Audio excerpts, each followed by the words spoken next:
مگر ابھی اس کے لیے کوئی جائے پناہ نہیں تھی، کیونکہ دشمن کا لشکر مسلسل عماد الدین زنگی کے تعاقب میں تھا۔ دریا کے اس پار ایک چٹان پر تکریت کا ناقابل تسخیر قلعہ واقع تھا۔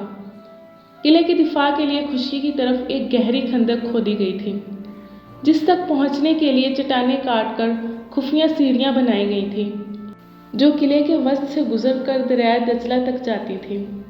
اب عماد الدین زنگی کے شکست خوردہ لشکر کی بچاؤ کی ایک ہی صورت تھی کہ اسے تکریت کے قلعے میں عارضی پناہ مل جائے، مگر یہ سب کچھ قلعہ دار کی مرضی پر منحصر تھا۔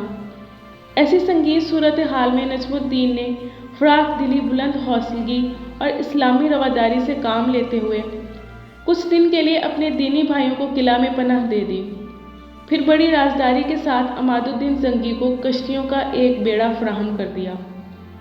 آخری کشتی پر سوار ہونے سے پہلے عماد الدین زنگی نے بڑے والہانہ انداز میں نجم الدین ایوب کو گلے لگاتے ہوئے کہا، میرے بھائی، نہ میں اپنے اس برے وقت کو بھولوں گا اور نہ تمہارے احسان۔ پھر نجم الدین ایوب اس وقت تک کھڑا رہا جب تک عماد الدین زنگی اور اس کا لشکر دریائے دجلہ کے دوسرے کنارے پر اتر کر دشمن کے تعاقب اور حملے سے محفوظ نہ ہو گیا۔ پھر 6 سال بعد وقت بدلا تو عماد الدین زنگی کو پناہ دینے والا خود کھلے آسماں کے نیچے بے اما کھڑا تھا اور بار بار ایک ہی جملہ دہرا رہا تھا، کاش ایسا ہو جائے۔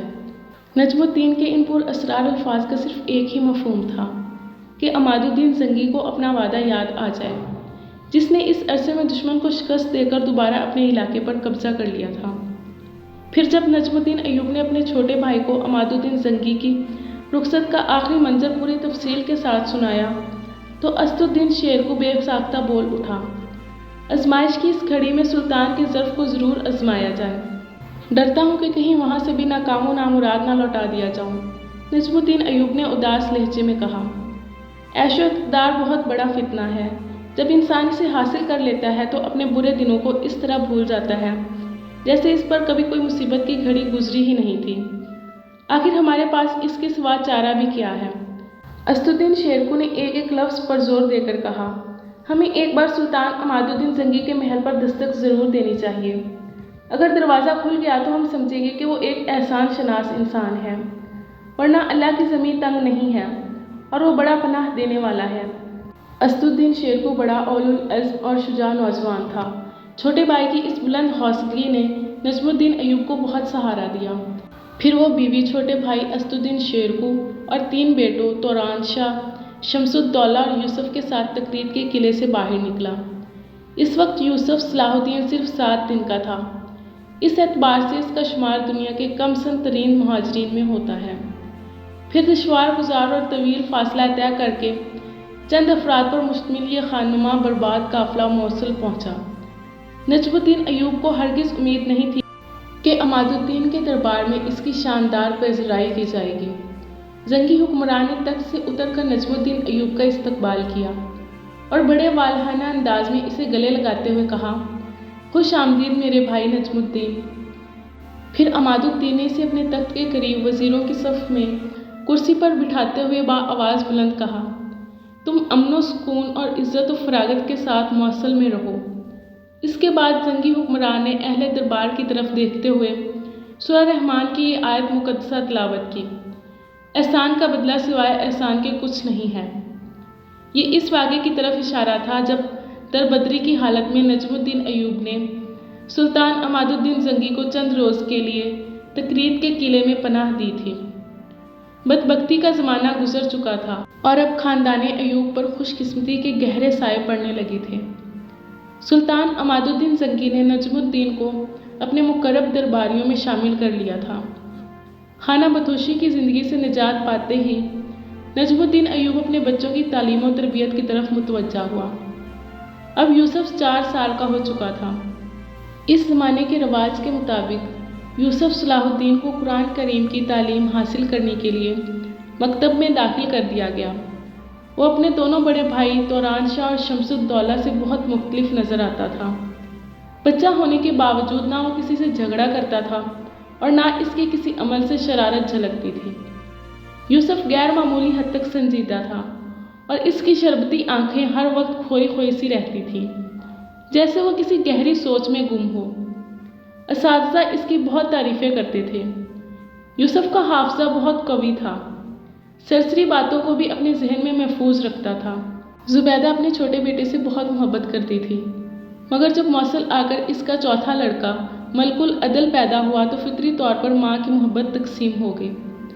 وقت تیزی سے گزر رہا تھا۔ اب یوسف صلاح الدین کی عمر 7 سال تھی کہ ایک عجیب واقعہ پیش آیا۔ سلطان عماد الدین زنگی کا دربار آراستہ تھا۔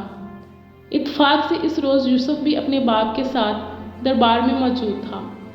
موصل میں رہنے والا ایک بوڑھا عیسائی راہب مرزبان دربار میں داخل ہوا۔ سلطان عماد الدین زنگی نے گرمجوشی کے ساتھ عیسائی راہب کا استقبال کیا۔ میں سلطان کا نہایت شکر گزار ہوں کہ میری درخواست قبول کی گئی اور حکومت کے کارندوں نے وقت سے پہلے خانقاہ کا تعمیری کام مکمل کر دیا۔ پادری مرزبان نے بآواز بلند کہا۔ اس کے لہجے سے سلطان عماد الدین زنگی کے لیے انتہائی عقیدت جھلک رہی تھی۔ اسلامی مملکت میں بسنے والے ہر شخص کے جان و مال اور عبادت گاہوں کی حفاظت حکومت کے اولین فرائض میں شامل ہے۔ سلطان عماد الدین نے انکسار کے لہجے میں جواب دیتے ہوئے کہا، یہ تم پر کوئی احسان نہیں ہے، مگر میں اس کے جواب میں اتنا ضرور چاہوں گا کہ تم اپنی قوم کو اہل اسلام کی رواداری اور حسن سلوک کے بارے میں ضرور بتاؤ۔ اس واقعے کی مختصر تفصیل یہ ہے کہ عیسائی راہب مرزبان کی خانقاہ بہت شکستہ ہو گئی تھی اور تیز بارش میں اس کی ایک دیوار بھی گر گئی تھی۔ نتیجن مرزبان نے سلطان عماد الدین زنگی کی خدمت میں ایک درخواست ارسال کی تھی کہ اس طرف توجہ دی جائے۔ سلطان نے کسی تاخیر کے بغیر اپنے کرندے بھیج کر اس طرح خانقاہ کی مرمت کرا دی تھی کہ اس پر نئی عمارت کا گمان ہوتا تھا۔ جواباً پادری مرزبان سلطان عماد الدین زنگی کے دربار میں شکریہ ادا کرنے کے لیے حاضر ہوا تھا۔ پھر جب مرزبان واپس جانے لگا تو اتفاق سے اس کی نظر 7 سالہ یوسف صلاح الدین پر پڑی۔ عیسائی راہب چونک کر رک گیا۔ کچھ دیر تک یوسف کے چہرے کو بہت غور سے دیکھتا رہا، پھر آہستہ قدموں کے ساتھ دربار سے نکل کر چلا گیا۔ سلطان عماد الدین زنگی کے ساتھ دوسرے درباریوں نے بھی مرزبان کے اس ناقابل فہم عمل کو دیکھا تھا، مگر سب سے زیادہ حیرت نجم الدین کو ہوئی تھی۔ پھر دوسرے دن نجم الدین ایوب اپنے بیٹے یوسف صلاح الدین کو لے کر عیسائی راہب مرزبان کی خانقاہ میں پہنچا۔ کل تم سلطان کے دربار میں اس بچے کو اتنی غور سے کیوں دیکھ رہے تھے؟ نجم الدین ایوب نے داخل ہوتے ہی بڑے بے باکانہ لہجے میں سوال کیا۔ عیسائی راہب نے نجم الدین کے سوال کا جواب دینے کی بجائے کمسن یوسف کو اپنے قریب بٹھا لیا اور ایک بار پھر اس کی پیشانی کو غور سے دیکھنے لگا۔ نجم الدین ایوب خاموشی سے مرزبان کے چہرے کا جائزہ لے رہا تھا۔ کچھ دیر بعد عیسائی راہب کے ہونٹوں پر مسکراہٹ ابھری۔ اب مجھے یقین آ گیا ہے کہ اس روز میری آنکھوں نے دھوکہ نہیں کھایا تھا۔ مرزبان نجم الدین ایوب سے مخاطب تھا۔ اگر تم اس بچے کے باپ ہو تو بے شک اس دنیا کے خوش نصیب ترین انسان ہو۔ بڑی عجیب بات تھی، نجم الدین ایوب نے بے اختیار ہو کر کہا۔ ہاں میں ہی اس بچے کا باپ ہوں، مگر تم اس کے چہرے میں کیا تلاش کر رہے ہو؟ میں اس تحریر کو پڑھ رہا ہوں جو خداوند نے اس بچے کے حوالے سے روز ازل میں لکھی ہے۔ پادری مرزبان کے چہرے سے عالمانہ وقار جھلک رہا تھا۔ خالق کائنات ایسے بچے صدیوں میں پیدا کرتا ہے۔ نجم الدین ایوب عیسائی راہب کی پیش گوئی سن کر بہت جذباتی نظر آنے لگا تھا۔ وہ کیا تحریر ہے، مجھے بتاؤ۔ میری گنہگار آنکھیں اس آسمانی تحریر کو مکمل طور پر نہیں پڑھ سکتی، پادری مرزبان نے پرسوز عاجزانہ لہجے میں کہا۔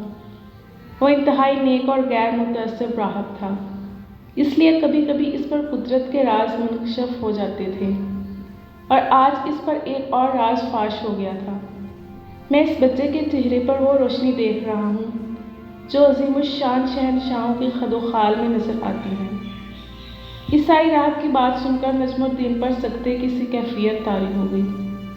آج تک وہ جس بچے کو اپنے لیے منحوس تصور کرتا تھا، وہی بچہ مرزبان کی نظر میں آنے والے زمانے کا جلیل القدر شہنشاہ بھی ہو سکتا تھا۔ عیسائی راہب کی خانقاہ سے جانے کے بعد نجم الدین ایوب نے اس عجیب واقعے کا ذکر اپنی بیوی زبیدہ سے بھی کیا۔ ماں پہلے ہی اپنے اس بیٹے سے بے پناہ محبت کرتی تھی۔ شوہر کی بات سن کر شدت جذبات سے رونے لگی۔ عیسائی راہب کیا بتائے گا؟ وہ روشنی تو میں ہر وقت اپنے یوسف کے چہرے پر دیکھتی ہوں، زبیدہ نے شکایت آمیز اور کس قدر طنزیہ لہجے میں کہا۔ اگرچہ نجم الدین ایوب خود بھی ایک عابد و زاہد انسان تھا، لیکن اپنی معزولی کے حادثے سے متاثر ہو کر توہم پرستی کا شکار ہو گیا تھا۔ بیوی کی جذباتی کیفیت دیکھ کر خود بھی آبدیدہ ہو گیا۔ اللہ میرے اس گناہ کو معاف کرے کہ میں شیطان کے فریب میں آ کر اپنے بیٹے سے کتنی دور چلا گیا تھا۔